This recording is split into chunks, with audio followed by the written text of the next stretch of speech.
Eventually, God's going to make your life difficult.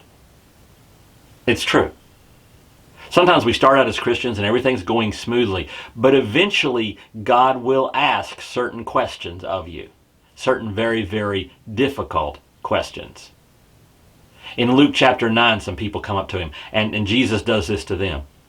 Because one of them says to him in chapter 9, verse 61, talking to Jesus, he says, I will follow you, Lord, but first let me go back and say goodbye to my family, which seems like a very reasonable request. But Jesus says in verse 62, no one who puts a hand to the plow and looks back is fit for service in the kingdom of God. Jesus is eventually going to ask you to give him everything.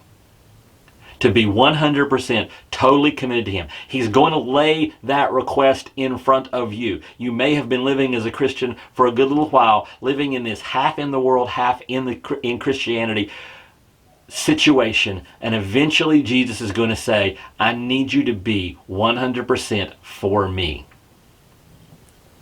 And you'd think that would be a pretty big deal because there's only two answers, yes and no. But I think a lot of people just pretend they didn't hear the question.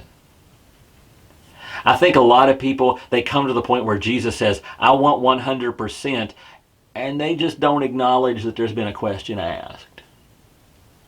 And so they go through the rest of their lives, if they're not careful, in this no man's land, sort of committed to Jesus. Jesus gets some of me. But Jesus is going to come back to the question again. He's going to keep asking it. Because of anyone who will say to other people, like Jesus did somewhere else, take up your cross daily. Cross, the way you're going to die for me. Take up your cross daily and follow me. He's going to ask you that question again and again and again. And it's going to get more and more uncomfortable for you to ignore him.